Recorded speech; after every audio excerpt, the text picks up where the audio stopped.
Welcome back, my lords and ladies, to the Cast Beyond the Wall. We are your guide to all things Westerosi, and we're here to bring you a review, an analysis, and a fan v fan debate on each episode of HBO's Game of Thrones successor series, House of the Dragon. In today's discussion, we're going to provide our initial review of the House of the Dragon Season 2 Episodes 5 and 6 before providing a breakdown of the story and those main storylines, and then we'll close out the show by speculating about what we think might happen next. I'm your host, Caleb Masters, and this pod of episodes, that's episodes 5 and 6, man, they really put the hot in hot D, if you know what I mean. Joining me, as always, my co-host, Daniel Stull. Welcome back, sir. Number one Kristen Cole fan. Always a pleasure to speak with you. Yeah, we're going to have to stop that bit pretty soon, Caleb. Hi, I'm Daniel Stull. And, I got to say, Caleb, I'm really impressed with King's Landing's DoorDash delivery options. They've gotten really creative with some of the ways that they're delivering food out there. I've never gotten food via canoe ship, but looks interesting. You're not DoorDashing the right way, Daniel, that's for sure. I mean, I have all mine, rode into me personally from a queen, nonetheless. I guess Oklahoma City just does it a little bit different than here in St. Louis. So, Rhaenyra should really think she could stop all she's had. She could give up this entire quest for the throne and just start, Westerosi startup, DoorDash, Dragon Dash. There you go. Boom. Make some money. There it is. All right. Well, listeners, thanks so much for joining us again, as always. You can track our post here on the Cast Beyond the Wall on our social media channels, including Twitter at cast_beyond_GOT and on Facebook at facebook.com/Cast Beyond the Wall. And if you have enjoyed any of our Westerosi analysis discussions or fan v fan debates, the best way you can support us is by leaving us that rating or review on your preferred podcast app, most notably Apple Podcast and Spotify. Seriously, you like the show? Riff it. Say, Dragon Dash. Would recommend. 5 stars. That's all you need to do. And it'll help us get discovered by more listeners just like you. I also want to note that this is a bit of a spoilers disclaimer. We will not be spoiling any future events of House of the Dragon. Because the book Fire and Blood does provide quite a bit more context than Daniel Stull or myself have. Neither of us have read Fire and Blood. Well, let's go ahead and jump into our reviews and reactions to these 2 episodes. Behold, the traitor dragon Meleys, slain by King Aegon! Is he alive? We cannot challenge King's Landing without the Riverlands. Our terms are simple. Bend the knee to me, or your house burns. You were made to wear a crown. So the storylines that we're going to be covering in today's podcast discussion are Season 2, Episode 5, that is titled Regent, and Season 2, Episode 6, Small Folk. Where we last left off, we completed the first big dragon battle of the season, or the series, I guess, History of Game of Thrones series, and we weren't sure what was going on with Aegon. And these last 2 episodes, bit of a change of pace. Daniel Stull, what have you thought of Regent and Small Folk? Yeah, I've really enjoyed these episodes. I think, interestingly, as we talked about on our last sort of pod, these 2 episodes go really well together. And just like those 3 kind of went together. So when you divided these up, Caleb, I don't know if you had some sort of premonition or something, but you've really done a great job of like putting these in the correct groupings. I was in Santa Fe a few months ago, and me and George hit it off. I discovered him. We hit it off, and he said, "This is how you break it up, son." There you go. And I'm glad to hear that you've had that positive, interaction with him, and hopefully you can grab, some more insight as we move forward. Have him on speed dial. Not really. Please don't harass me for George R. R. Martin's contact information. But yeah, I've really enjoyed these episodes. I think specifically episode 5, we see a lot of the reactions to the big battle. Some of the reactions like, hey, dragons are at play now. That changes the game. Like it's actually happened. All this inevitable stuff has been leading up to this. And so that we get a lot of those sort of reactions and then the plans and the setting up for, okay, so now that the dragons are here and they're actively being utilized, how do we move forward now? We sort of, broken the seal now. And so I think these 2 episodes are really dealing with that. And then we get a little bit of Rhaenyra, like how do we, in this kind of desperate space after that, losing the biggest dragon, feeling a little bit desperate. And so where are we going to go now that this has taken place? So I thought that has fit really well with these 2 episodes. And then I don't know if you noticed this, Caleb. I think maybe it was just episode 6, but I caught it, like, this really stood out to me. So maybe you have some more insight onto why this happened over me. But I really felt like in season 6, we were getting a lot of like camera movement in ways that we weren't getting before. Like, that's just a cinematography thing. I really enjoyed it, but there was a lot of like rotating around character movements in this last episode that I hadn't noticed before. And they got to find ways to make these people talking in rooms seem more dynamic, Daniel. Well, that's why it caught me. It was like every time we've seen Rhaenyra at this table, like it's always been this angle. And then this last episode, we sort of got this, like, we're spinning around her while she's at the episode. I don't know if there was an intentional choice behind that, but I found it quite interesting that seemed to be a pretty big choice. And I really enjoyed that we got this sort of like movement that we weren't really, it was not so much of a static shot like we were getting before. So I like that. That stood out to me. I believe the director of this most recent episode, Small Folk, is, I'm going to butcher his name so hard. Andrzej Pereka? Definitely saying it wrong. He's worked on a number of series, but he actually has a background as a DP, director of photography. So it does not surprise me at all that we're getting some more experimental camera work in what could be a more, stable wide shot or close up. So interesting note, Daniel. I didn't catch that, but that is one thing I love about Game of Thrones, and I think we're seeing with House of the Dragon, is there is a fair amount of experimenting that happens on the technical side that a lot of times is a bit invisible because we're kind of enamored or immersed in the story. So yeah, I think those are all great observations. I found I love that we're actually wrestling with the consequences and the fallout of the violence from episode 4. That was a big battle.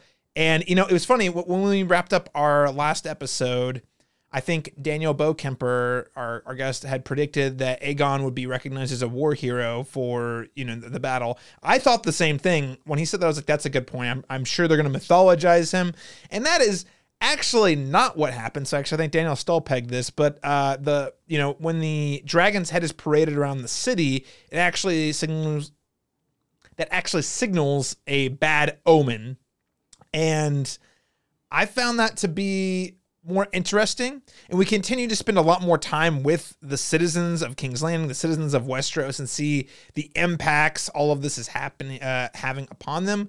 I'm really digging it. I'm also digging, I have to say, the Rhaenyra stuff is just not quite getting there for me. I feel like I'm on this train this year, and maybe this is a personal preference thing, but I do agree with your assessment previously, Daniel. I think Alicent's storyline is a lot more interesting. As she continues to be pushed out of favor and power by the other men in the room in King's Landing. So all that stuff really, really works for me. It's also been great to see Aemond sort of embrace the power, if you will. I think between him and Daemon, we've got some pretty compelling stuff to chat about. So I would say these are 2 very solid episodes, a nice change of pace. I will say, I don't know, it's not fair to criticize these episodes in particular until the season is done. I am struggling mightily with where are we in this season in terms of the pacing. So we had a big climactic moment in episode 4.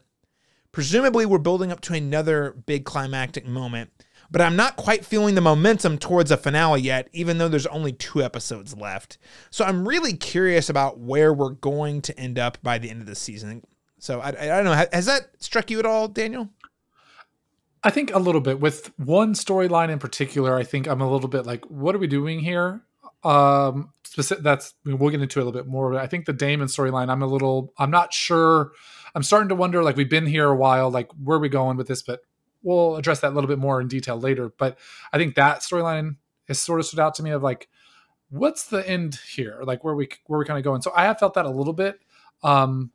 As you said, I do find Alicent to be super fascinating, but I actually think episode 6 for me did a lot for me for the Rhaenyra storyline.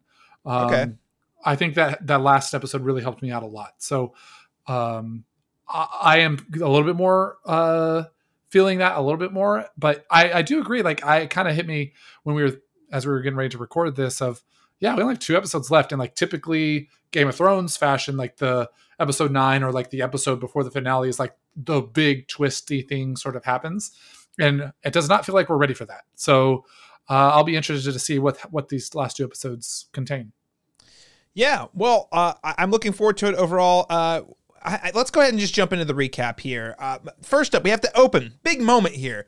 At the end of our last discussion, we raised the question, is Aegon even alive, right?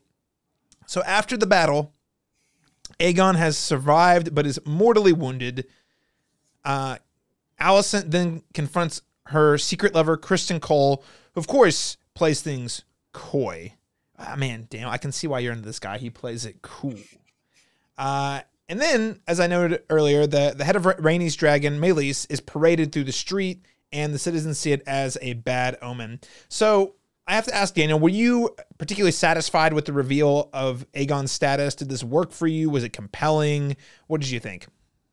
I thought it was fine. You know, when we talked in our last episode, I was pretty convinced that he was alive. I feel like they would have made a little bit more of a deal out of it if he were dead in that moment. But I sort of anticipated him being alive. So I think that it was fine. It wasn't like spectacular or anything like that, but it was a fine way to sort of reveal to us that, you know, he is alive. But there is going to be this sort of, it's going to be like a very long recovery, which says to us Aemon's going to be in power for a while. And I think that is sort of like what's more interesting going forward. Like, Aegon's pretty much out of the picture, presumably for the rest of the season, unless, you know, something really kind of crazy I think he's down for the count. I'm sure, and I'm pretty confident Aemon's going to see to it that he does not get out of that bed this year. Yeah. So I think that the reveal that like this is going to be a months long recovery is positioning us for Aemon's in the power now. Like, Aegon's pretty much out of the picture, despite the fact that he does survive. Yeah, I mean, I think I was with you. I thought the outcome of his survival was going to be a little different, but I you know, at the end of the day, whenever they didn't show the dead body and they cut so quickly and left it ambiguous, I was like, you only do that if they're going to survive. It reminded me a lot of, you know, when if you may recall, I think it was season 7 of Game of Thrones when Jaime Lannister you see him sinking to the bottom of the ocean in his armor, or the river in his. You're like, he's not dead. They're not going to kill him off that way. Like, it's ambiguous, meaning that they're going to show that he survived in some way. Now, I will say, one, again, like I said before, I'm surprised about the takeaways that the citizens had. Maybe it's just because we live in such a weird world where typically stuff like this is celebrated. But, you know, I was surprised that the people were down on it, and his condition was pretty brutal. I'm pretty sure Aegon is not coming back from that. He's burnt a little extra crispy, you know, if you know what I mean. Yeah, that's interesting. I think I don't remember this necessarily happening before they sort of parade the dragon around King's Landing, but one of the characters refers to the dragons as gods. And so with that context, I think it's a little bit more understandable maybe why the small folk respond in the way that they do. Like, they see these creatures as like these godlike creatures. And so that one is dead that's a bad thing. Like, if the godlike, you know, these higher level creatures of beings who have the ultimate destruction are dying, like, that is not a good sign for us small folk. But I don't know if they necessarily set that up before that event took place. So in that sense, I think that is a little bit, you know, we talked about it being propped up as like, try to mythologize it. But I think if Otto Hightower is there, that probably happens. But that's why you don't get rid of Otto Hightower. No, you absolutely don't get rid of Otto Hightower. I also think the fact that they paraded the dragon's head around the city just sends such a negative signal to everyone. Like, oh, well, I have a couple thoughts running through my head as a citizen of Westeros. Oi, the dragon head. What do you think they're going to do to us if we don't fall in line? Number one. Number two, oi, isn't Rhaenyra going to be pissed we killed one of her dragons? Is she going to attack us? Like, you know, it just, it's, I would be concerned too. So I thought it was a really interesting take, and that it appeared there was still smoke coming out of that thing's neck. Oof. Whoever did art direction, production design for that, A+. I hope you get the Emmy nom. Well, what was your initial reaction to the news related to some of the other characters like Aemond and Alicent, for example. Yeah, I think Aemond doesn't surprise me at all. I think if in fact, like, going back to that sequence in episode 4, Aemond is the cause of it and potentially intended to kill him. Like, I think maybe that pops up in like episode 6 a little bit, where with his conversation with him of, I think maybe he intended for him to not survive that, and is maybe wondering if he needs to keep Aegon down, so to speak. So I think Aemond was definitely, in his reaction was very much like, this is what he wanted. He wanted to put himself into power. And even back to season 1, Aemond was always the one that was like striving for that power, wanted to, be king way more than Aegon did. So I think that's all fitting for him and makes sense, and was maybe a little bit more calculated on his part than maybe we realized when we first saw that. And then, like, we'll definitely get into this as we continue on through this episode, but I think Alicent's story of like her power and influence and impact is slowly being chipped away from her to where she essentially is left with nothing, or having no sort of influence or power over her children or the people around her, is a very intentional choice. And I think that's super interesting what they're doing with her. I think this season it's been very clear that there's this sort of patriarchal influence, and the way that Rhaenyra and Alicent have to maneuver in that has been a very one of the main themes of this entire season. And I think that shows with her reaction, with the way that she sort of reacts, like kind of assuming that she was going to be able to be Queen Regent, and then everyone's sort of like, nope, like, your time in the the sun was done.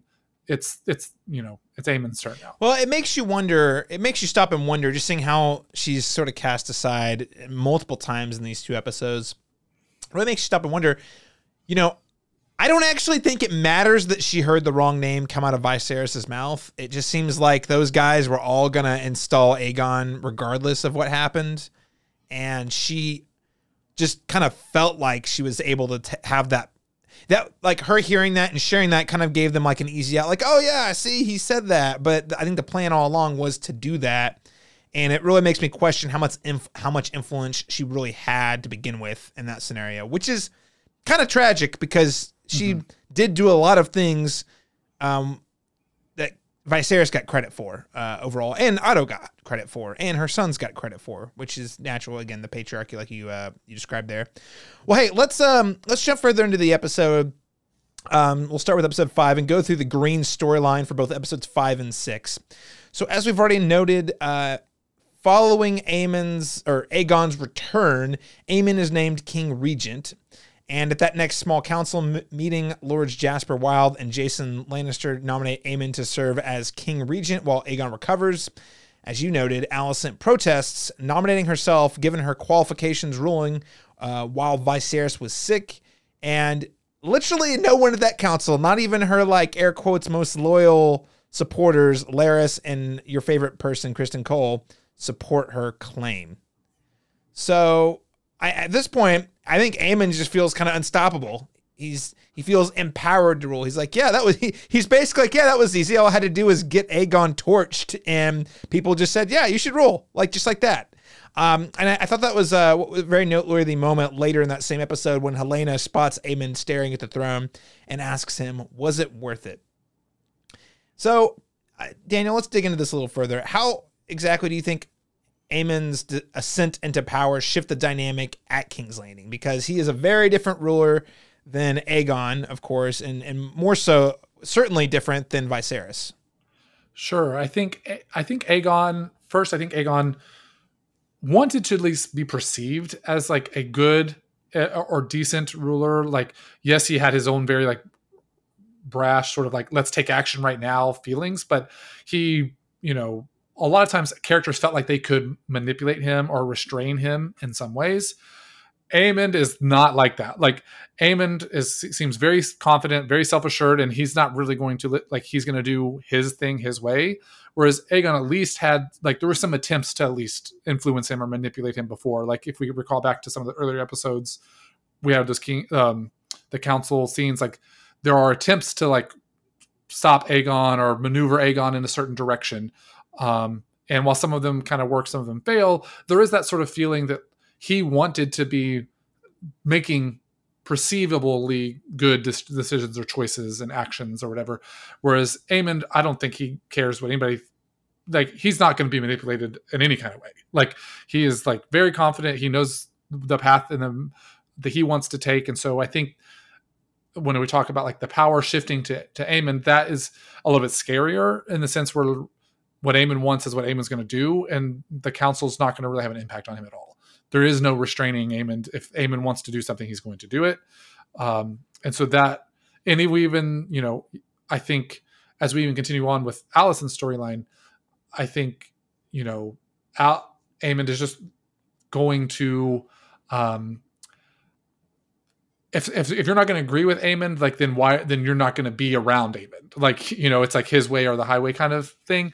And so I think that is a little bit scarier in what could be happening moving forward.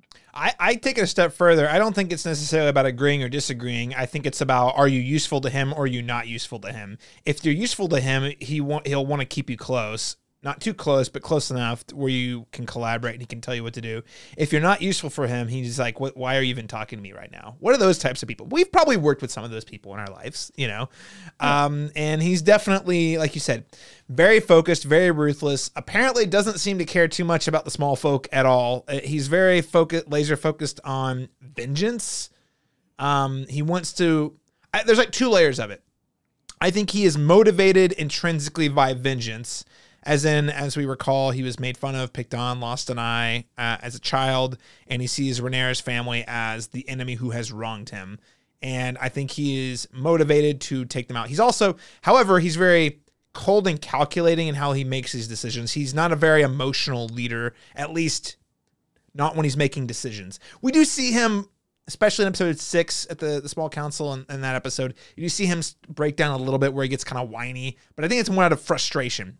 When it comes to like him actually making a big decision, though, he's very clear, and everyone there is just like, "Yep, how can I help you?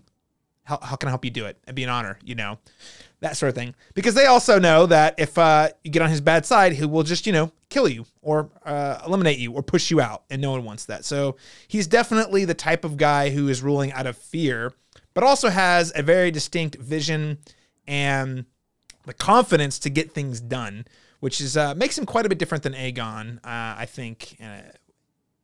I would say probably scarier. He's definitely he's going to be more effective, and that's scary. But he's also not going to do anything stupid, I don't think, either. So there's that. He also, the last thing I should note is, he is very, you know, Daemon's sort of reputation is so big, and he was always like the uncle with the mystique and all that. It seems like Aemond is hellbent on proving that he's the better second son than Daemon. And, you know, the show is kind of like Clegane Bowl and, you know, Game of Thrones. I don't really like that term, and I thought it was a very fanficky way for that whole thing to play out. But the show is clearly signaling that, yeah, these two are going to have a big showdown at some point, and it would be shocking and disappointing if they didn't. So, yeah, big changes in King's Landing. Now, the citizens in King's Landing, as we've noted already, they start to grow tired and hungry. Hugh, the blacksmith that we saw in the first episode, does make another appearance. So he was never paid for the weapons that he made, and his daughter is very sick, and they are running out of food. And when they try to leave the city, Aemond locks the gates so that the common folk cannot come and go without some sort of special permission. So again, Aemond is all about control. And it doesn't seem like he cares too much about these people because, again, they're not really useful to him in his conquest, even though they're the ones he's ruling over. What is useful to him is Vhagar, who is getting all the food, apparently. And I also think it sounds like the citizens of King's Landing are also pretty upset about that. We'll come back to that a little more later in the discussion. But yeah, a lot of angry small folk out there. Now, entering into the Green storyline in episode 6, we see Jason Lannister crosses into the Riverlands to march on Harrenhal, and he stops at the Golden Tooth. This is a new location. He's got some lions It's got the lion's roar. I don't know about you, Daniel. I did hear the Reigns of Castamere theme play for a second at the beginning of that episode. And he refuses to march on Harrenhal until Aemond arrives with Vhagar. And of course, Aemond is furious. But before we get to Aemond, Daniel, the Lannisters are back in the fold. So far, it seems like not a lot's happening in Harrenhal in terms of like it doesn't really feel like there's a real impending threat. The Lannisters being back in the fold, what does this mean for Daemon potentially? Yeah, I'm not exactly sure what that scene is going to lead up to with Jason Lannister, who's played by the same guy as Tyland, I believe. Yes, I believe they're twins. So for a second, I was confused. Like, wait, why is Tyland out here? We met Jason. Jason was also we met him. He's the cockier one. Yes.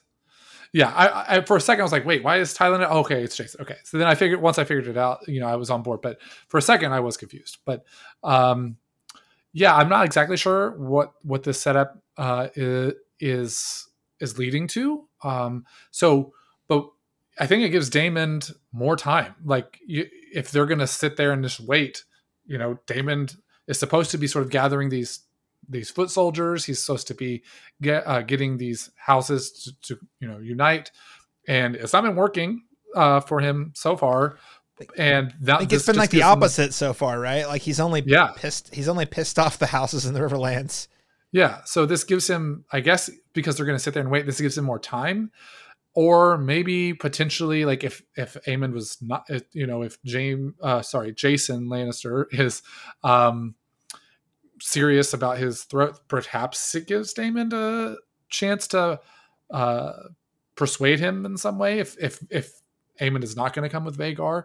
So yeah, I'm not exactly sure where this scene is leading, but my takeaway was like, okay, Daemon still has time. Like he's, no one's rushing to Harrenhal at this point yet. Do you think, I guess, because I had the same question. I'm like, this seems like some setup for something. Mm-hmm. Do we think this Harrenhal thing is going to resolve by the end of the season? Is this where perhaps they're heading for the final episode or conflict to sort of drive us towards the conclusion of the season? I think it would be weird if we didn't have some incident or something happen with Harrenhal. Like it's been such a big... So many characters have talked about Harrenhal's the key. Harrenhal's the key. Harrenhal's the key. Daemon, go to Harrenhal. We gotta get Harrenhal, and so it seemed it would be weird if we spent so much of the season, even back to like episode 1 or 2, talking about Harrenhal, and then there wasn't some sort of payoff for that within the context of the season. So I would anticipate something big is going to go down at Harrenhal in the next 2 episodes. Yeah, I certainly hope so. I think I will say, and we'll get to more with the Daemon storyline here in a little bit, but it does feel like, okay, we're spending an awfully lot of time here, which on one hand, earlier in our last episode, I think we were like, oh, hey, we finally get to see what they meant by the Ghost of Harrenhal, and it's great and all, but now we're 6 episodes. So I think he went there in episode 2, if I'm not mistaken. So we're on the 4th or 5th episode of him just hanging out there. And it's like, okay, but really these dream sequences are pretty cool, but like, what is this all amounting to? So I guess my prediction is that when the season's done, we'll be able to look at the scene and be like, oh, they were setting up that the Lannisters are closing in on Harrenhal, but they're waiting for Vhagar to show up. So, yeah, I don't know. We'll see. All right, speaking of Vhagar, let's just keep the Aemond train going. Aegon might as well be dead, even though he's awake now. Long live Aemond. This is episode 6. So Aemond orders Tyland Lannister to assist with breaking up the Sea Snake's blockade and forging an alliance with the Triarchy. Now, the Triarchy, does that sound familiar to you, Daniel? Do you recall the Triarchy? I think so. So it was either one of two things. It was either like all the way back in the season 1. Is it the one where Daemon sort of like goes in like 1v50s like the guys on the beach? Yes, that would be the dudes. Okay, right. So the Triarchy is the group that Daemon defeated. It's made up of 3 different mercenary groups from those islands. This is the same group that Daemon defeated in season 1, led by the iconic, the Crab Feeder. The guy that do you remember how we were like gushed on it? We're like, the crab feeder, this guy's so cool. He's definitely going to be a big bad. He looks terrifying. Wow, they really went all in. And then he dies like the next episode. But it was a pretty cool fight, right? Yeah. That's the triarchy. Now the council is skeptical about why they should do that. We do get a name drop of the Greyjoys, but apparently they have not pledged to either side. They're still undeclared. So again, little tidbit. I'm confident it's probably going to come back, if not this season, maybe next season. Aemond orders Kristen Cole, on the other hand, to march on Harrenhal. Once again, back to Harrenhal.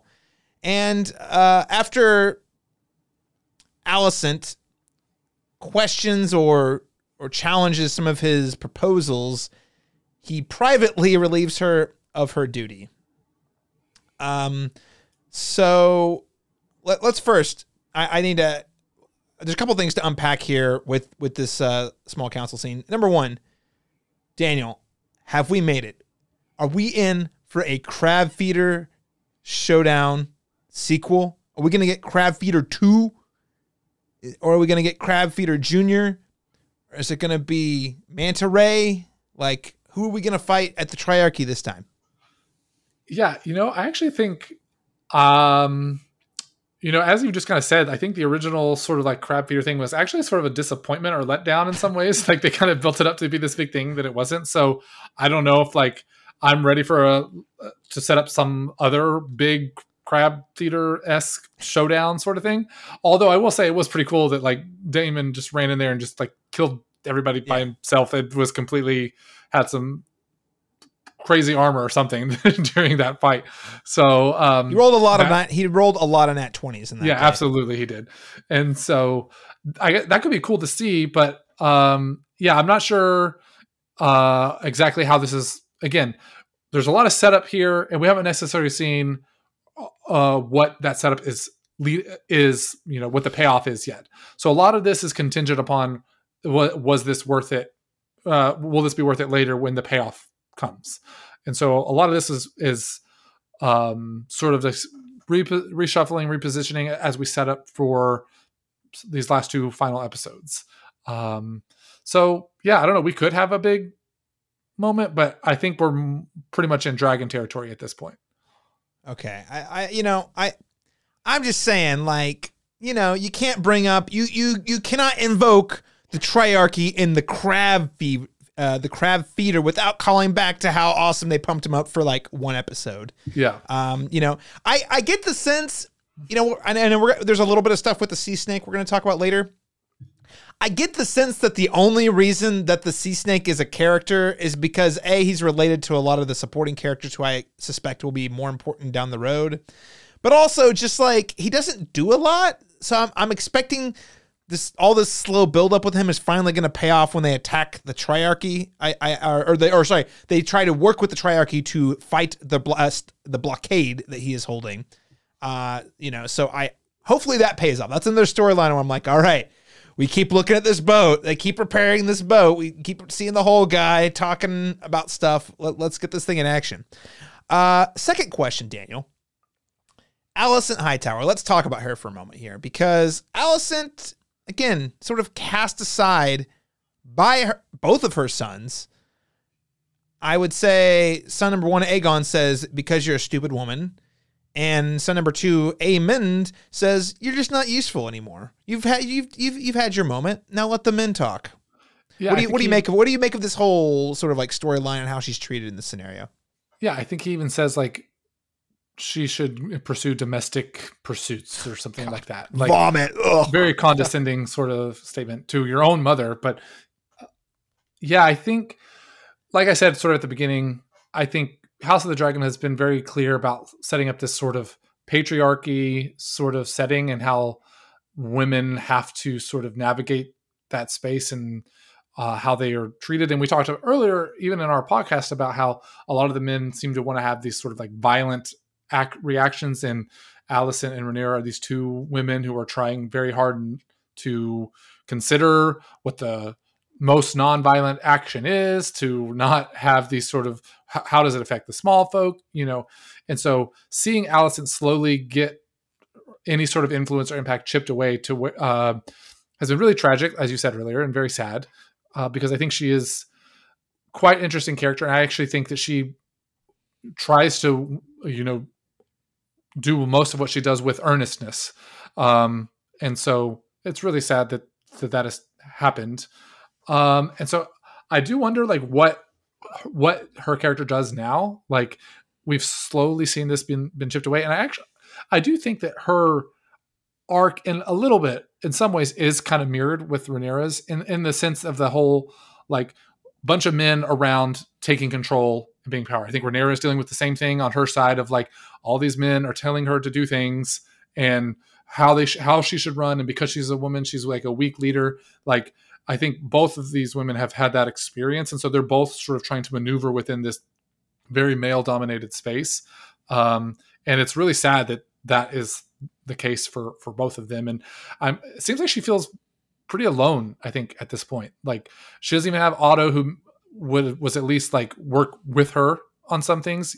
Yes, he did sort of take a father sort of forceful role with her when she was younger, but I think over the years there seems to be some sort of mutual respect for each other, and they were at least able to work somewhat as equals.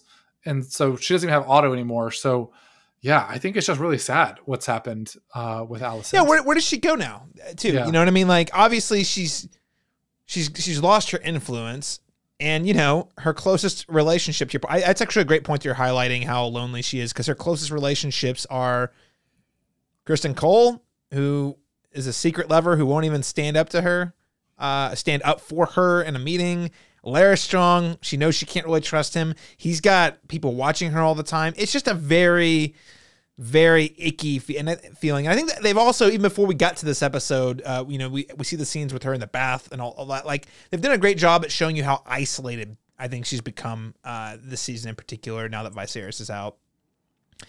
I'm disappointed in both her sons. They're pretty lame sons. No respect for mother, huh? Come on. Yeah, which is in comparison to Rhaenyra, like, her sons, while they have sort of, butted heads, seem to have a much more open dialogue in connection with some of that stuff. Yeah, like, she empowers Jace, and Jace supports her even when they have disagreements. They are on the same team working towards the same goal, which, yeah, interesting comparison. And it also feels like, and maybe I'm wrong, we'll see, it does feel like Rhaenyra may be gaining a little bit of influence, maybe, whereas it seems like Alicent is definitely losing influence. So, interesting comparison. Now, you mentioned Otto. Realizing that the citizens of Westeros are starting to lose respect for the crown, Aemond... This is actually a really funny scene, I thought, in hindsight. He sits down with Larys Strong, and he says, I need you to help me find my hand. And he's like, I'm honored, sir, that you would, it's a privilege. He's like, no, not you. I need you to go find Otto Hightower, which was kind of hilarious because, I mean, Otto Hightower is going to be the Brett Favre of Hands of the Kings. He just keeps coming back every time. I thought that was quite funny, because Larys for a moment thought, yeah, this is my chance to seize the power. Nah, man, you're still just a servant to the Lord Aemond in this case. What do you think about bringing Otto Hightower back into the fold, Daniel? Yeah, I think Otto's had my feelings towards Otto have gone on an interesting journey. I think when I recall in season 1 really disliking some of the things that he was doing, and some of the way maybe he treated Alicent, or some of the perspectives that he had.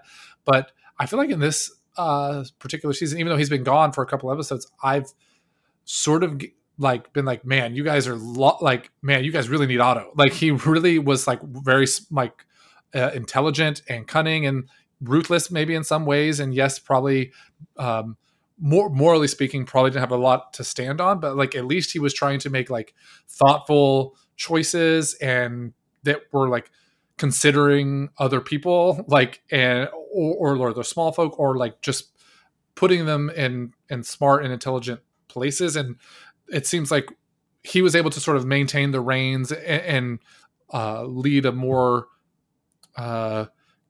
collaborative ship, maybe. I don't know exactly the words, but I've actually started to feel some sympathy for him. Like, back when he was removed by Aegon, I remember feeling, man, like, he is really surrounded by a bunch of like dumb people. Like, and he's trying really hard to like get these dumb people to do like move in a direction that's like more wise. And so I've actually started to like kind of feel for Otto a little bit.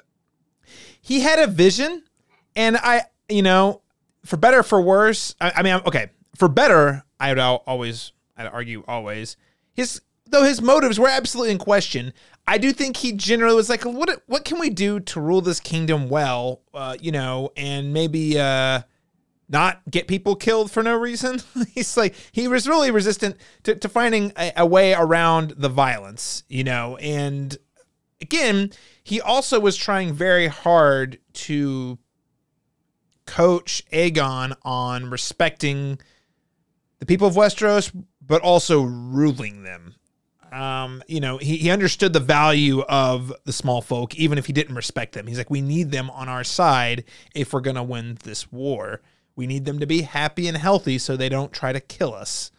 And that is just not an instinct. He was a politician. He was really, and I know the word politician, I think, has evolved a lot in the way we think of it in a more contemporary context, but I'm talking very more traditional archetype of a politician, a person who knows how to read a room, how to figure out how to make policy, motive, and power all work together to produce an outcome that benefits him, but also other people as well, to forward an objective. And yeah, no one in King's Landing in the small council has that right now. I mean, maybe Tywin Lannister a little bit, maybe, but he just kind of sits down and doesn't talk very much. I don't know, but none of those people were really thinking more than two steps ahead. Whereas I feel like Otto Hightower really did have a big picture vision for how he wanted things to turn out, which unfortunately did not work in his favor. So we also get a scene here with a couple different scenes with Aegon I want to mention. So again, Aegon has reawakened. Aemond visits him and asks him what he remembers, also applying pressure on his wound when talking to him, to which Aegon very fearfully says, "Nothing. I remember nothing." Okay. There's another scene that comes on later in the episode where Larys visits Aegon, and I thought this was a really interesting or fun kind of conversation, sort of talking about how he was brought into the world and how, being disabled in certain ways gave him the tool of perception and weakness. People perceive you as weak, so what you have to do is use that to your advantage. It was just like a really interesting, you and I pity you. The two of us, we're more alike than you think. That sort of conversation that we've seen done a lot of times. Daniel, it seems like Larys is hedging his bets on Aegon here. What do you think about this move?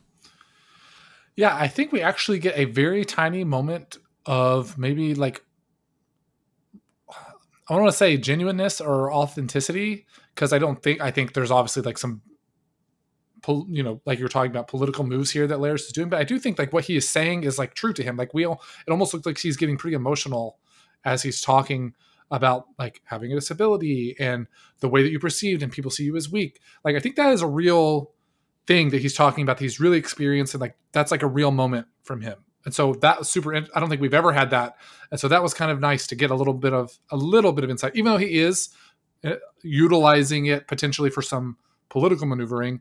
That doesn't mean that what he's saying isn't like a real emotional feeling that he's having. That being said, I think I'm starting to get a little bit more of a sense of maybe what Larys is wanting. Like, maybe not so clear and directly, but like obviously, like he was trying to position himself as Hand of the King, and so if that's not going to work out with Aemond, okay, then I need to go back to Aegon and make sure that Aegon survives. And I can, and if I'm here in the meantime, eventually I could potentially position myself in the future there. So he's like very flexible and adaptable and able to sort of maneuver. Like, when Aemond told him that, he didn't fight, there was no like outburst. He just immediately accepted it. Like, he was like, okay, like he was able to quickly maneuver and like set himself up. Like, I'm gonna have to move with Aegon if I want to continue to plant the seed for potential power later. Yeah. He's definitely playing the long game here. And, you know, I also think he gets a sense he knows that Aegon would be a much easier person to control and manipulate versus Aemond, who, as we've already mentioned, is not being manipulated by anybody.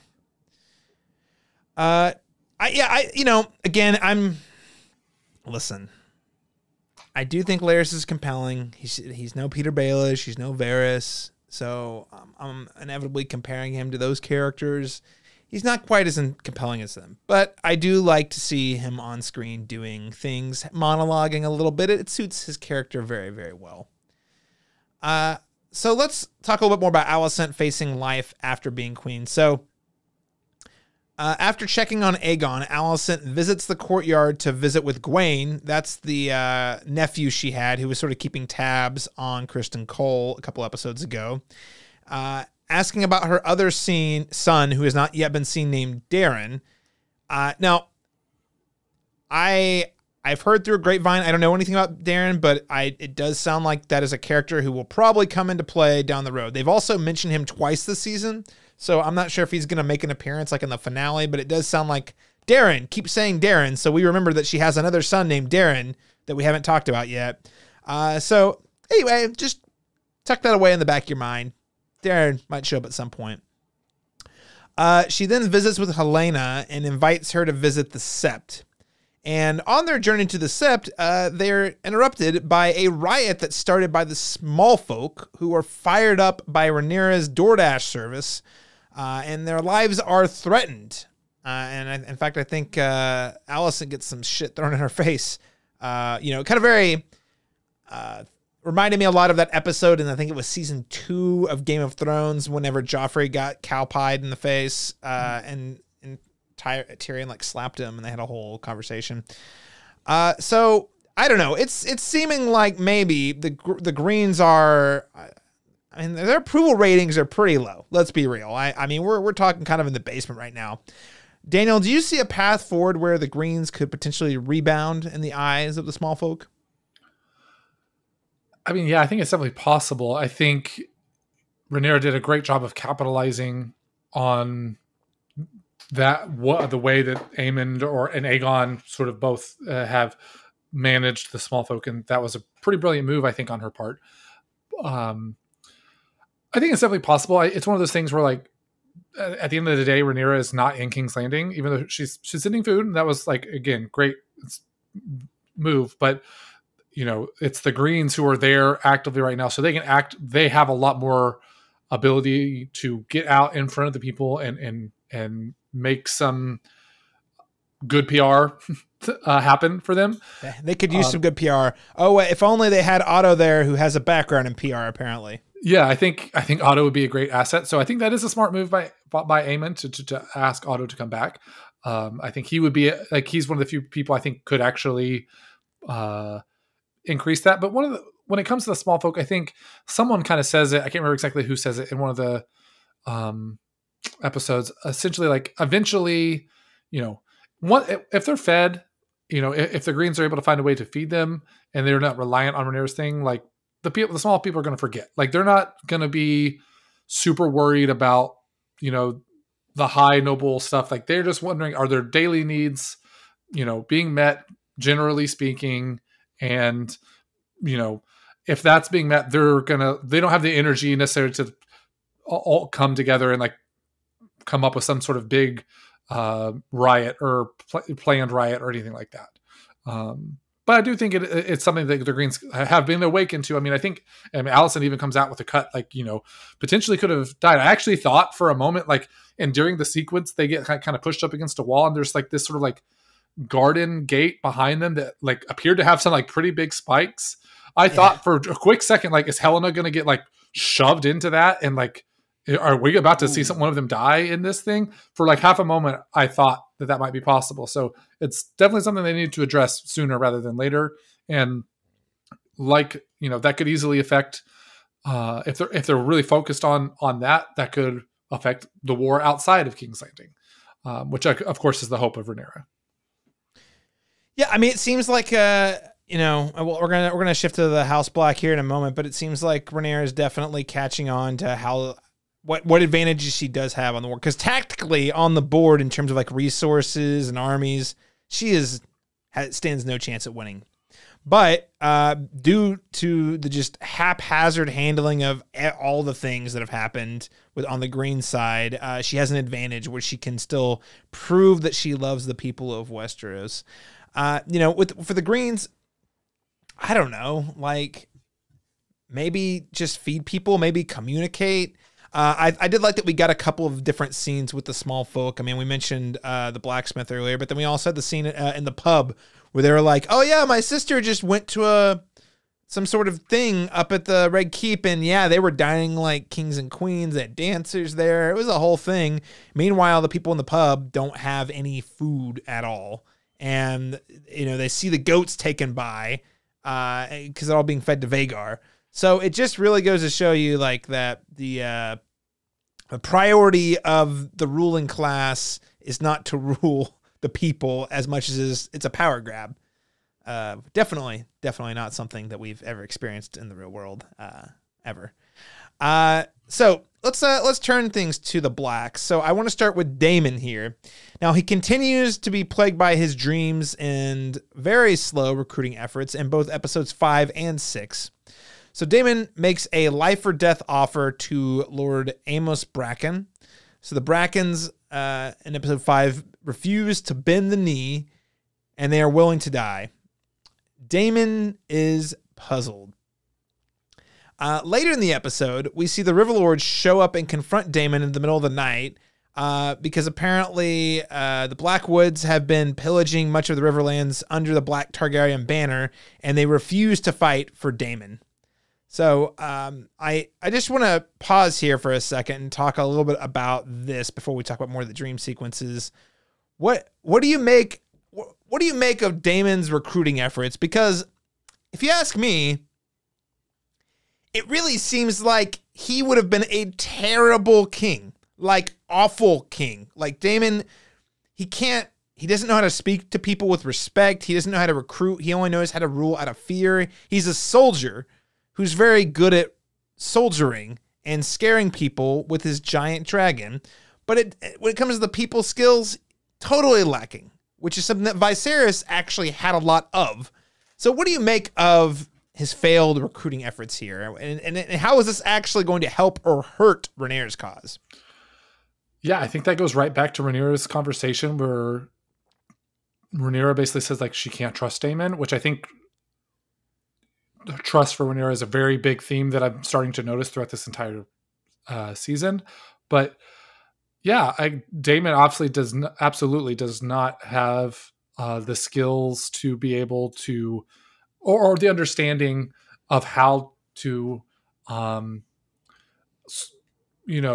gain the support of other people. Like you said, he's very good at like fighting. He's very good at like killing and destruction. And and I think we'll get a little bit more into this, I think, when we talk about his visions, but the things that he wants, he sort of sabotage, like he can't get what he wants because of the way that he goes about them. Like, and that is like his sort of like self-sabotage, like, he sort of self-sabotages in that way, I think. And so like he wants to get he wants to garner support, but then he does it through like violence and fear. And like, that's never going to be an effective way of gaining support. But then he's like, because he doesn't know any other way, like, and so he sort of like hinders his own efforts because that's the only way he knows how to move forward. Yeah, self-sabotage is a great way to put it. He just is not cut out it's so funny to me. Like, he feels like he was wrong and that he was best suited to be king, but I mean, his actions, as we see, prove otherwise. That like, dude, you are not cut out for this. This is just, you would have been awful. And he doesn't really understand the nuances of the Riverlands. He doesn't take the time to learn them, really. He's like, nope, this is how I do it. You do it my way or you're dead. So what's it going to be? And that just isn't going to, that's not flying for him. Ultimately, I think trust is a good way to put it. Originally when I was thinking trust for Daemon, I was thinking like, are you going to be on my side? But honestly, at this point, for a mission like recruiting and building an army, I'm wondering, like, did she trust that he would get it done? Just in general, because he is proven wildly out of his comfort zone and skill set for this job. But yeah, let's talk a little bit more about some of these dreams. So in episode 5, we see that one of his dreams includes a sexual encounter with his dead mother. Again, hot, putting the hot back into hot D. Nothing like some incest in the Game of Thrones style to really turn up the heat. And then in episode 6, Daemon's latest nightmare involves him confronting Viserys. Yay for the return of Paddy Considine, who is always a pleasure. I miss that character a lot. And, for this one, it seems like he's largely reliving moments that he'd already experienced. The heir for the day, which was from episode 1, which initially got him banished and had his claim to the throne taken away from him. What do you think Daemon is learning about? This is a two-pronged question, Daniel. What do you think Daemon is learning about himself through all this? And maybe separate from that, what are we learning about him? Yeah. So first I want to say, I think I'm not sold on this storyline fully. I'm not sure where this is going. And it feels like if we don't have some really big payoff, that a lot of this was like really poorly paced or just was a lot slower than maybe it needed to be, depending on what that payoff is. But yeah, I'm not sold that we're going to get that. That being said, part of me really likes what's going on with these visions. And part of me, like I just said, sort of thinks they could just be completely pointless. The thing that I like is I feel like we are getting to understand Daemon as a character in a lot deeper way than maybe we knew him before. And I think that's interesting. But again, if that doesn't make him sort of have some sort of big change in characterization in the choice that he makes in the next couple of episodes, what was this all for?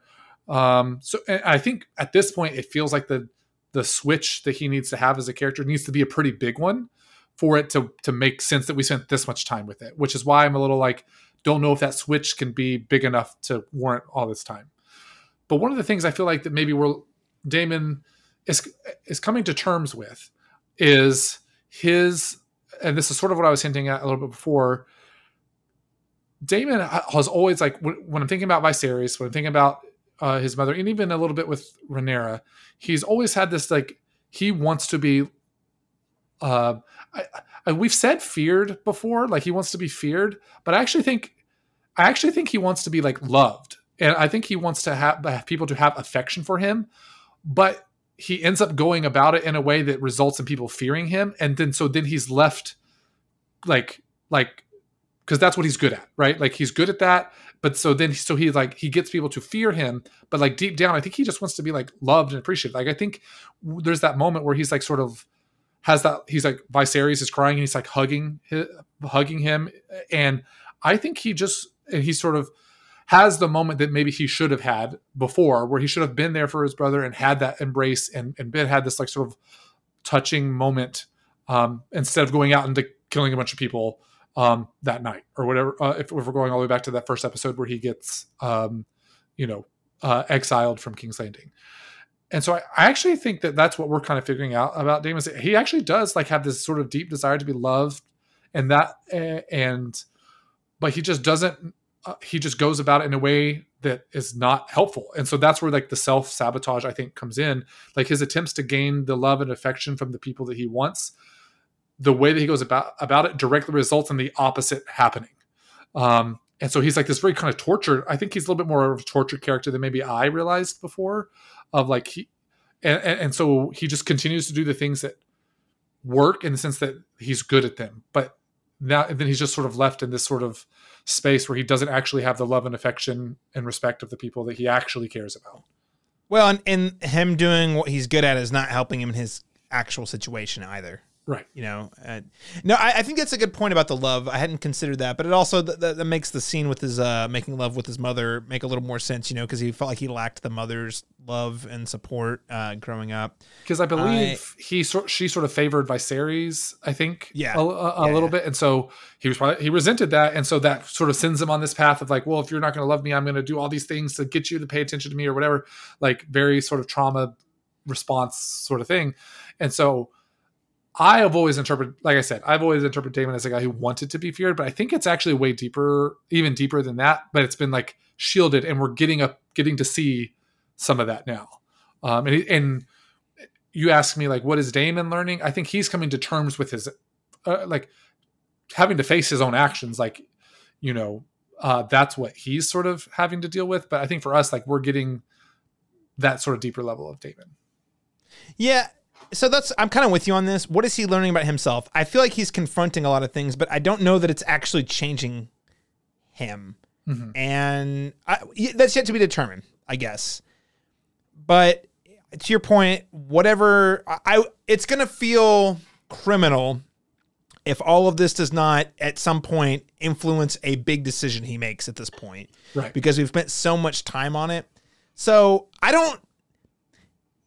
if you're learning about yourself, but you're not taking action on it, are you really learning about yourself? Like, you know what I mean? It's like one of those things like, well, at least you know who you are, I guess. But like, how is this informing how you treat those around you? And how are you going to do things differently to grow?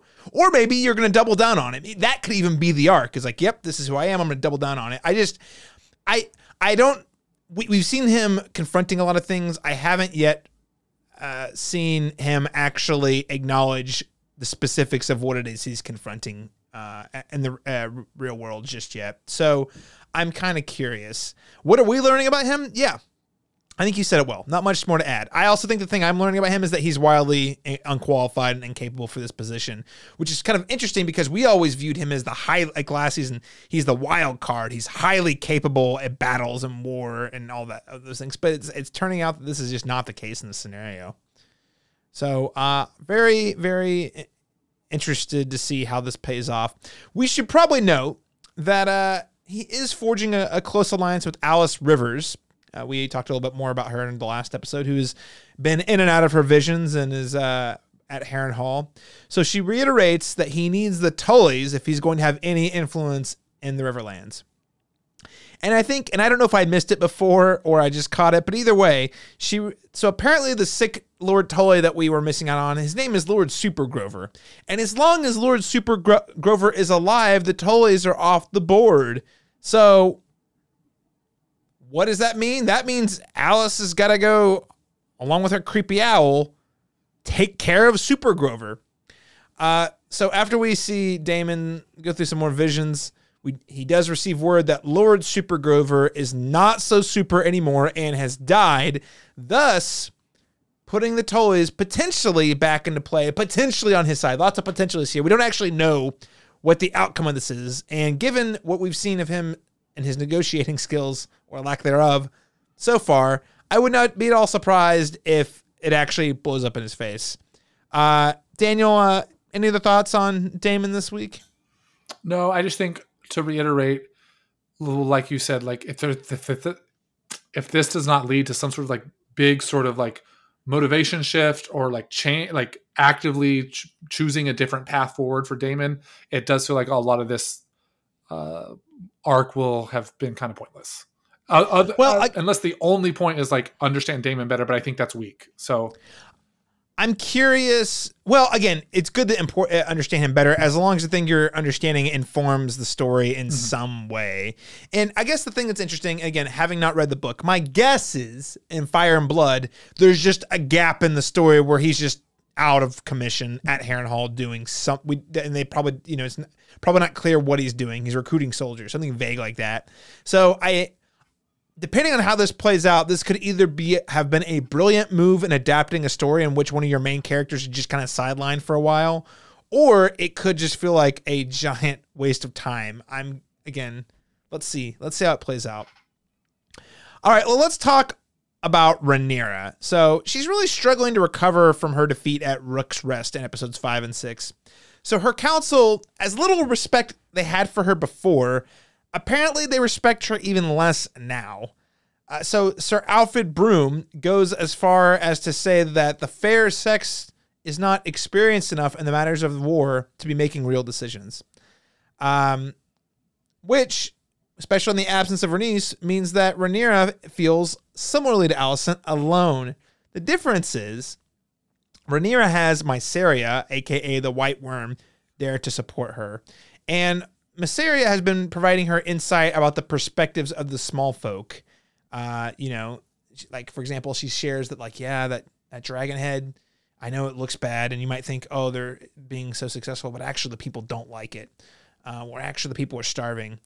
How has the loss of Rhaenys further shifted the power dynamic for Team Black in this scenario, Daniel?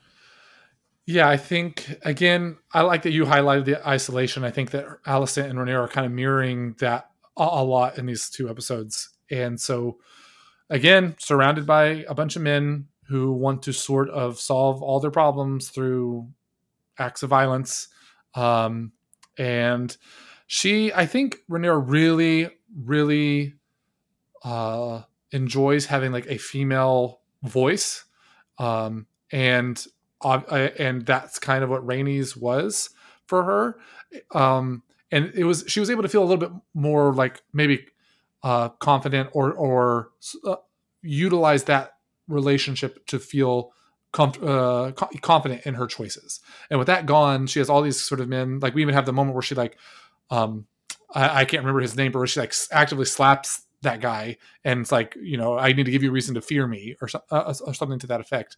Yeah. She's pretty fed up, I think, with her people, and she really, and again, going back to trust, she doesn't feel like she has anyone that she can trust. And Rhaenys, she felt like she could at least trust a little bit, or maybe even more than a little bit, but that was like the one person she felt like she could trust after, Daemon has left, and she realized she couldn't trust Daemon. And so she has no one, feeling isolated. And so she sort of turns to the White Worm to potentially be a person of trust. And I think that she shows that she can be trusted, and that she has quite a strong understanding of the small folk, and that's something that she can utilize to her advantage. And so I think that has shifted the power in the sense where like she's more of a, like, she's not up in front in the council with everybody. So this is sort of like a, not secret, but like, well, maybe it'll be a secret now, moving forward now. I would argue it's a little bit secret. Well, I think she said, because on the surface, even, I mean, okay. In the patriarchal society, she's a woman, so they probably don't like that, number one. Number two is she was being paid by Otto Hightower not that long ago. Like, she's not someone that I think Rhaenyra would put on the small council. I'll put it that way. The small council would not like that. Yeah. So I think that sort of secret influence, I think, is something that she's wanting a person that she can feel like she can fully trust. And I think by the end of episode 6, which we'll get into later, she does become the person that she can fully trust. I think we'll talk about that a little bit more later. But the potential problem with that is that her council has talked about in the past, like, Rhaenyra's doing all these things that we don't know about. Like when she went up to King's Landing to talk to Alicent, like they were all like, what is she doing? She's not communicating to us. So if they find out about this sort of secret council member, how do they respond to that? Is that going to be a problem down the road? That's a potential problem. But I think for Rhaenyra, like, she just desperately needs that person that she can trust. And Mysaria seems like that's going to be the person that she can trust. I also just think that there is a risk that Mysaria does not actually have Rhaenyra's best interest, that she has allegiance to someone else that we aren't aware of, that we don't have the whole picture yet. That I don't know if that's true, but we've had questions about her the entire series. Like season 1, we were like, who is she working for? Why is she doing this? So I don't think she's a trustworthy character. Even if right now she is positioning herself well with Rhaenyra. I do think, though, that Rhaenys did provide Rhaenyra with someone else who had been in those shoes. Hey, you're a powerful woman. How do you do it? What would you do in this scenario? What's your opinion? Even though we might not always agree on everything, I value your opinion because you have been you've been in a similar position to me, and I know that you care about me, so I can trust you in that way. And she just, like you said, doesn't really have that right now. I did one of my favorite things about these 2 episodes is we get to see Rhaenyra and Jace actually have a little more clear of a more clearly defined relationship. We've gotten little hints of it here and there, but we actually see them butting heads quite a bit in this episode. So when Rhaenyra refuses to his request to fetch Daemon, Jace heads to the twins to try and gain their allegiance without Rhaenyra knowing. And he proves that his negotiation proves successful. And in exchange for his protection and Harrenhal, the Freys are granting him and the men passage. And when he returns, Rhaenyra isn't upset at him. She's not shaming him. She's not finger pointing or wagging the finger. She's expressing that she's envious of him and is proud that he took it upon himself to get that done. It was a big win for her. And frankly, she needs the wins. So, Daniel, how does this episode position Jace as more capable, and what is your take on the relationship? I actually kind of really enjoy the relationship, especially when we get it in contrast to Alicent and her relationship with her sons.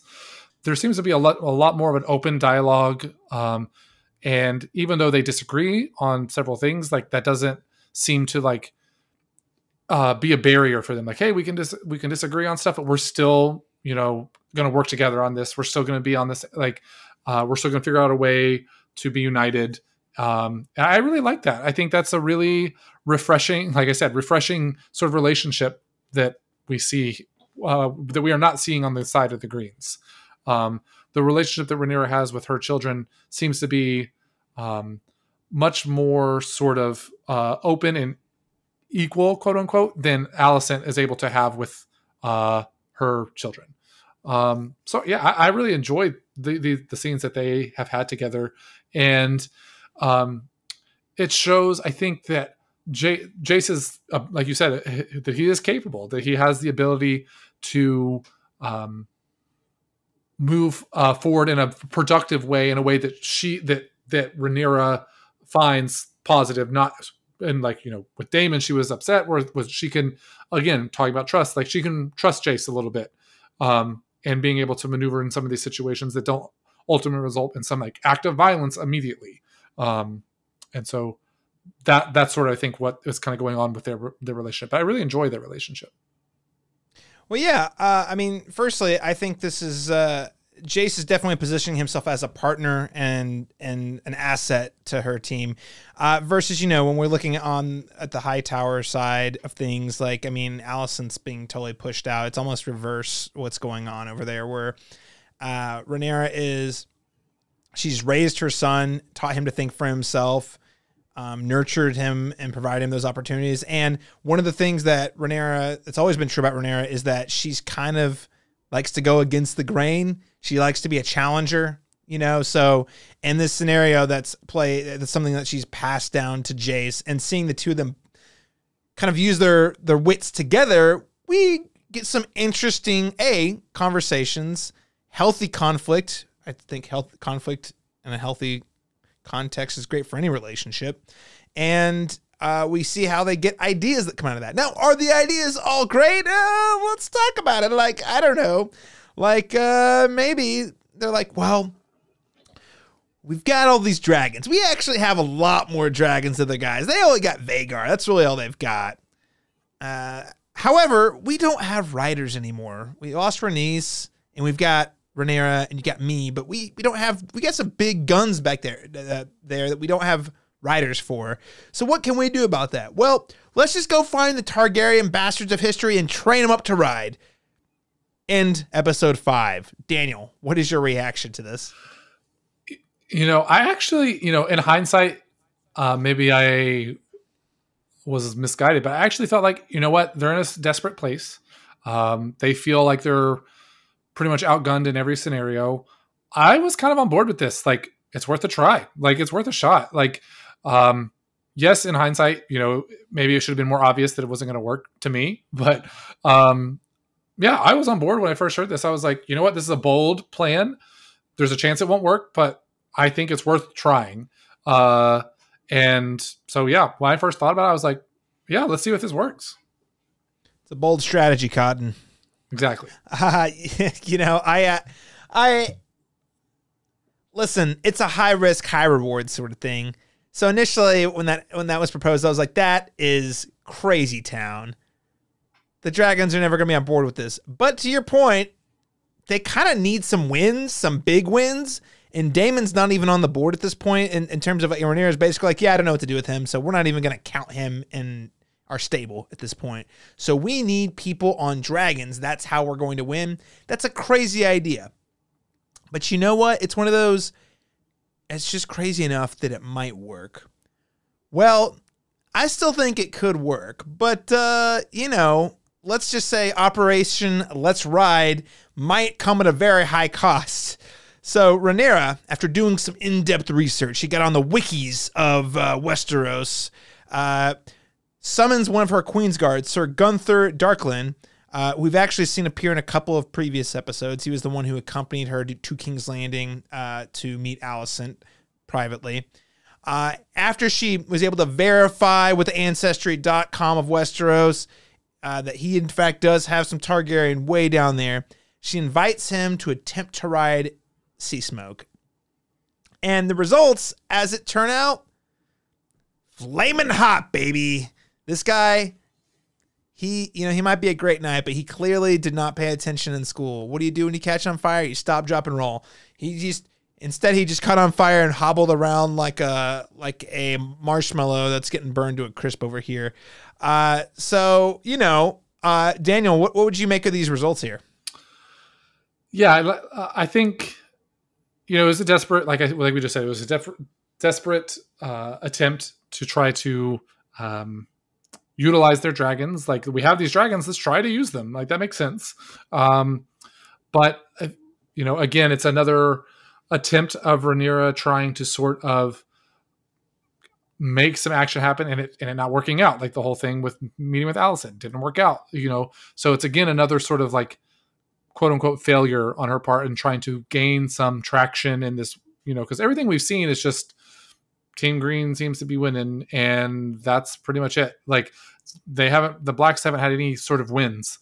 And so, well, until this episode, I would argue getting the small folk riled up and rioting, that's actually a win in my book. Yes, I totally agree with that.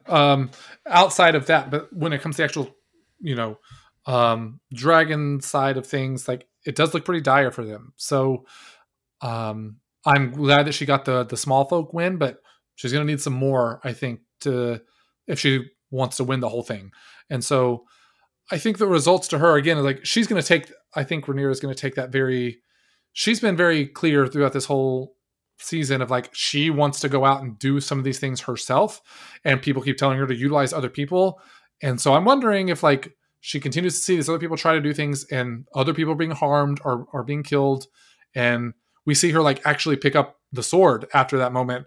I'm wondering if we're pushing to where she is going to go actively do something herself. And we do see her fly off in her dragon, at the end of that episode. So presumably to see like what's going on with Sea Smoke. Yeah, Sea Smoke. Presumably to see what's going on with Sea Smoke. But I think she wants to be more involved. Like she said that with Jace. Other people keep telling her not to. I think we might be getting but how many loyal knight because that guy was a loyal knight, is she gonna roast before she figures out it's not gonna work? Yeah, I don't think she's gonna try it again. Now we do have the sort of cliffhangery element of like Sea Smoke has a rider now. Like, what does that mean? Like, that sort of cliffhanger in at the end. But I don't think she's going to be going in and trying to go through the histories and attempting to persuade someone else to get on a dragon again. I don't think we're going to see that happen again. Interesting. Well, last thing on Rhaenyra before we start to head to the conclusion of our recap here. After receiving new information from Mysaria, that yes, the people of King's Landing are in fact in her favor, she also gets some extra special comfort. Now, this is where we're leaning into the femme fatale territory for me, Daniel, where I'm like, I don't know, maybe this is implicit sexism happening on my side, but the fact that Mysaria is now leaning into the sexuality of it, it just makes me trust her less. I don't know why. Maybe again, someone needs to check me and say, Caleb, you're crazy. Sometimes people just want to get some. What do you make of this potentially turning into a romantic relationship? I think what we're seeing there at the end, I am not I can 100% see your side of potentially Mysaria being a manipulative here, but I did not read it that way. I don't think that's what's going on. I think Rhaenyra, like I said, needs to feel like she can be trusted, or has someone that she can trust and be truly like vulnerable with. And I think we get Mysaria being vulnerable in that moment, and so they have that embrace. And it's just two people who feel like they can be vulnerable with each other, they can be real with each other. They don't have all this like facade and sort of politic things happening. Like, yes, they're trying to work together, but in that moment, it's just them being vulnerable with each other. They can be real with each other, and that feeling, I think, for Rhaenyra is something that she doesn't get to have very often. Probably has not had, honestly, since all the way back in childhood, maybe with Alicent. And I don't mean that in like a necessarily romantic or sexual way, but just in a like emotional intimacy space. Yeah. And that was sort of the way that things played out with Alicent. That was taken away. And I don't think she's really had that kind of relationship with anybody else. So I think in this moment she feels that. And so it like her, like in the moment, they both feel that in the embrace, and their bodies like kind of react to that in the moment. Like it wasn't like they were in, it sort of like slowly happens. I think in the moment, they're both just feeling that close intimacy. And so then it results in them kissing. And so I read that as actually a quite beautiful moment. I could see it. I feel like it would be devastating, and it could happen if that is a manipulation that is happening. I feel like that would be devastating, because I feel like Rhaenyra in that moment is like fully opened up herself to being vulnerable and emotionally intimate with someone. Mm-hmm. Yeah. I mean, I see your point of view too, and I don't necessarily disagree. We'll see where it goes. I just, you know me, I'm just getting a little skeptical. There's no good, happy things happen here in Westeros, or at least they don't stay happy for very long. So either Mysaria is about to betray her, or she's going to die. That's my bet. But hey, let's talk about Corlys begins life without Rhaenys. I know we seem like we're jumping around here, but it is kind of relevant. So in his darkest hour, Rhaenyra asks Corlys to be her hand of the king. And after more than a half of season of repairs, it appears that his boat is fixed, and he asks Alan of Hold, do you remember him, to be his first mate. Alan's brother, Adam, thinks it's because they are related. Okay. Daniel, what do you make of this Corlys storyline? Yeah, so I don't think I fully realized that. So these are his bastard sons? Yes. Yeah, I don't think they made it. I think it's implied. Yeah, I don't think I fully realized that. And so now I'm like thinking back to when Rhaenys goes and talks to them. That whole interaction is making a whole lot more sense to me now. I think Rhaenys was aware of who they were, even though they definitely. Even though they haven't explicitly stated that. I think this is episode when Alan and Adam are kind of talking to each other. Adam says something like Alan rather says something about he's never going to he's never going to call us his sons or something like that. That's what I was like, oh, I didn't even realize that that's who they were. So I think I was definitely kind of feeling that the last couple episodes. I mean, there's a whole scene with Rhaenys is like, yeah, does he know who he is? I'm like, yeah. Definitely. So it took all the way up for episode 6 for me to like fully get it, that's who these people are. That was a revelation for me.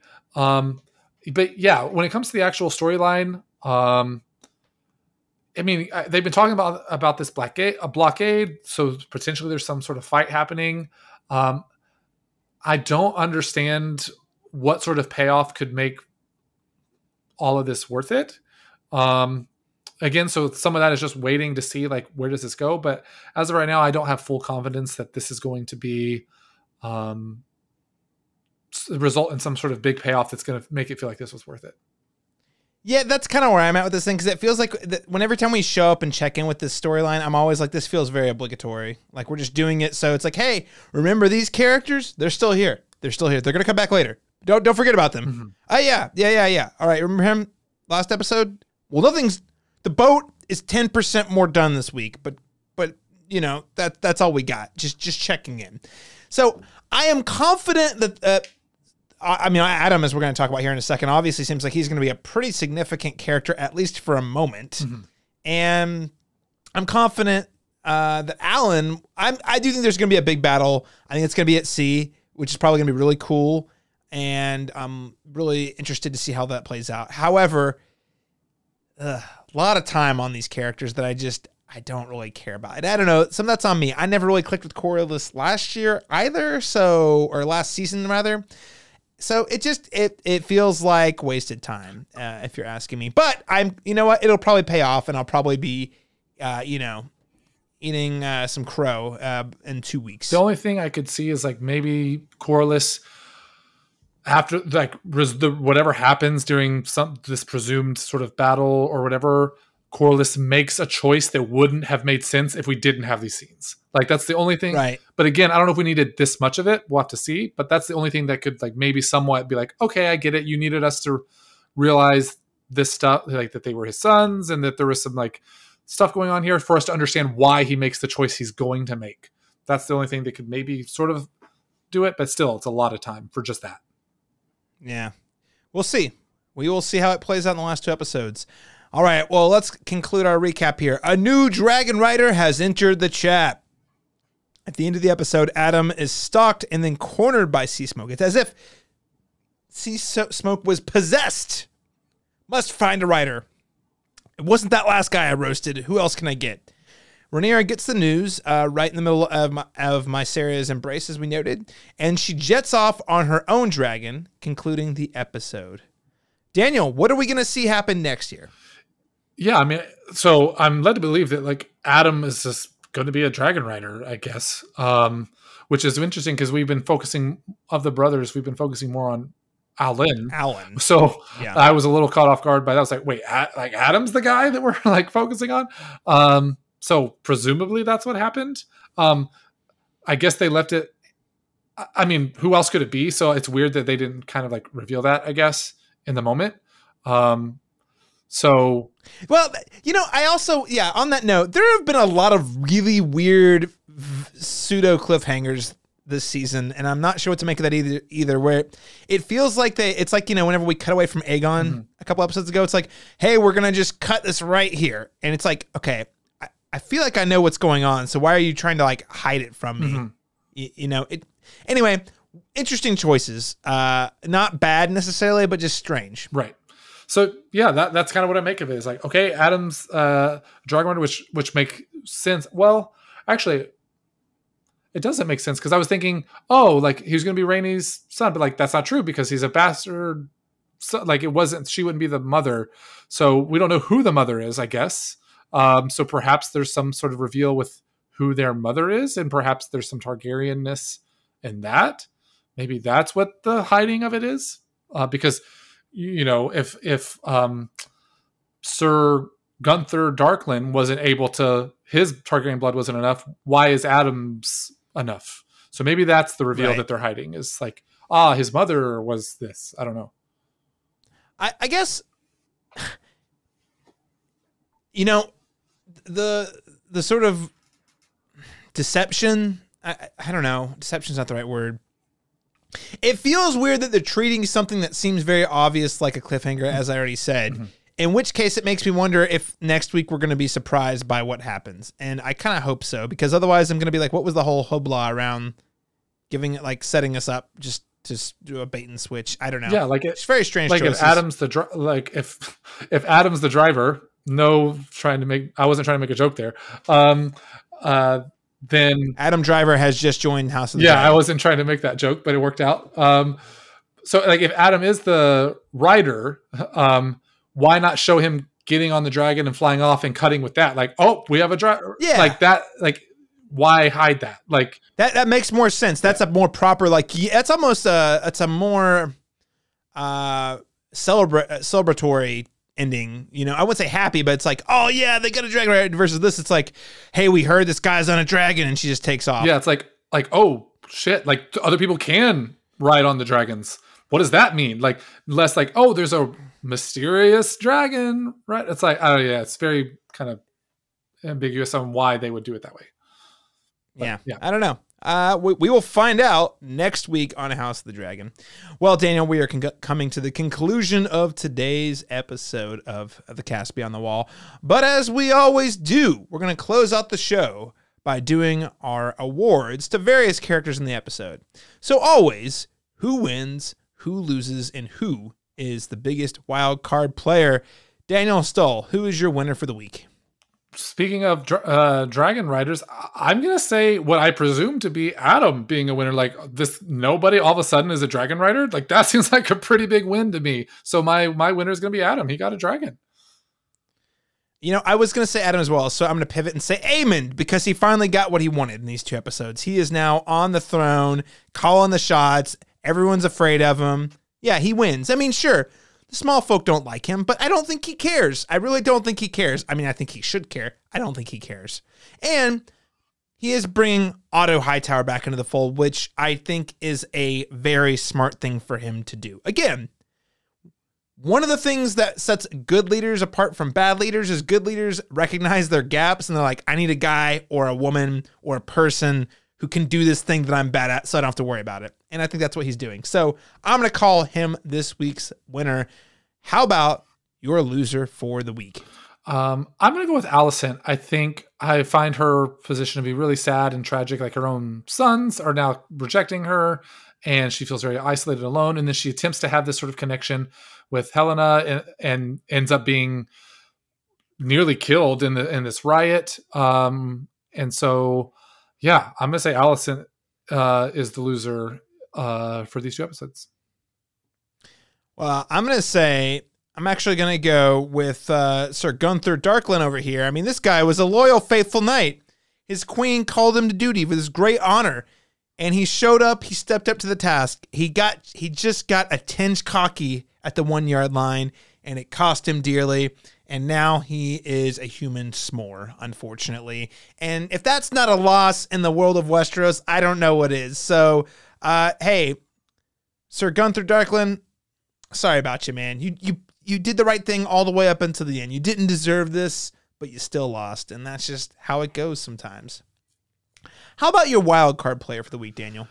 You know, I'm picking a wild card that I feel like on the podcast between me and you and our guests that we've had have picked this person a lot, but I feel like I'm picking this person for a different reason this time. So I'm picking Daemon as my wild card. I feel like we've picked him a lot as wild card, but the reason is because I feel, as we talked about, all this stuff has to pay off in some way, and I just don't know what it possibly could be. So for me, that I'm gonna say that he's the wild card, but because I don't know how his character is going to change based on everything that's happened with the visions and all that.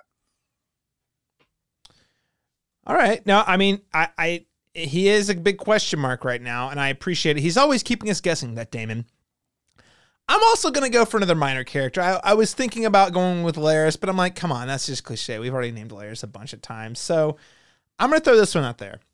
Sir Alfred Broom, the man who spoke out against Rhaenyra, and then she had him go fetch Daemon. It's taken him a couple episodes to get to Daemon.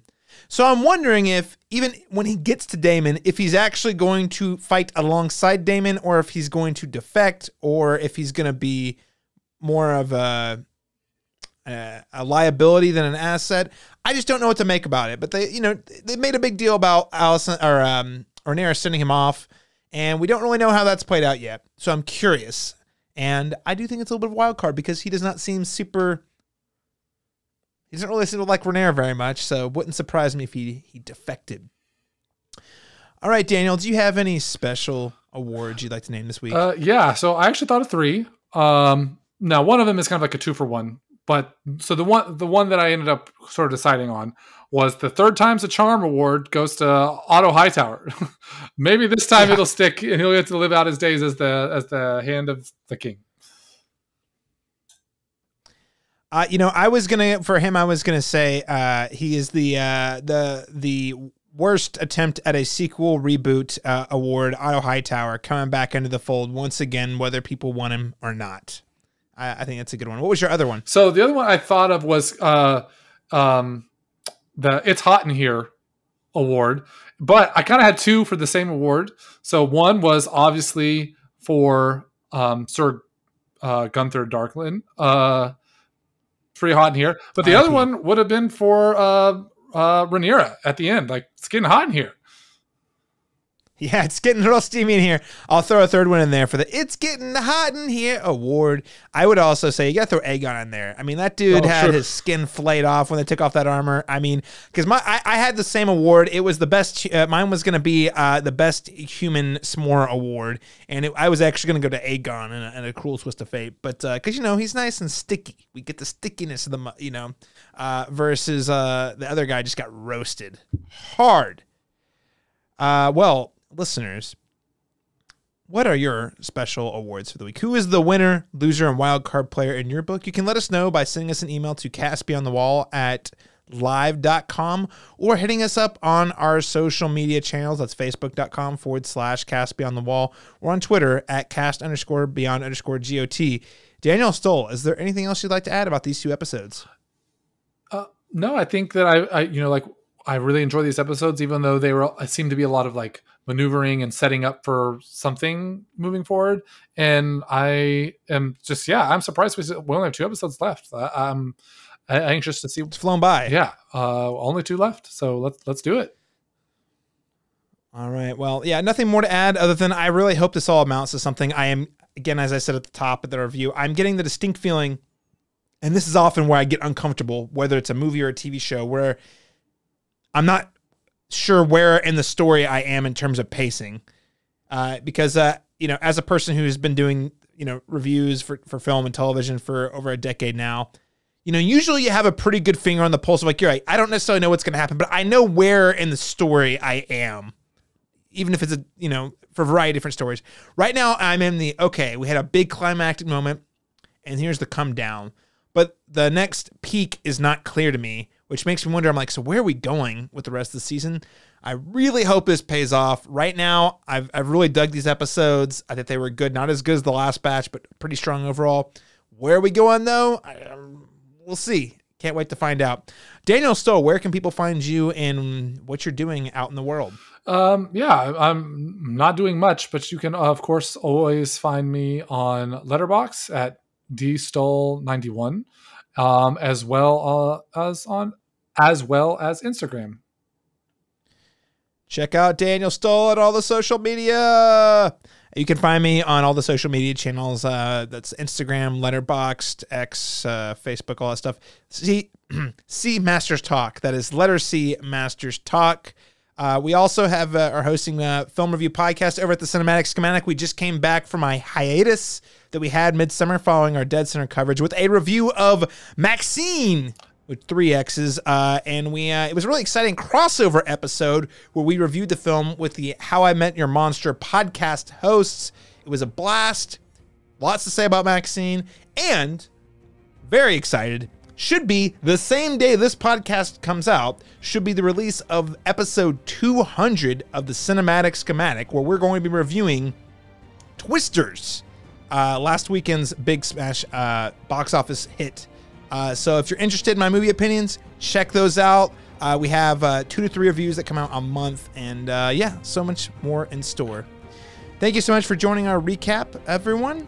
Join us again in 2 weeks when we continue to go beyond the wall for the last 2 episodes of Season 2 of House of the Dragon, episodes 7 and 8. Until then, make sure that the indignities of your childhood have sufficiently been avenged.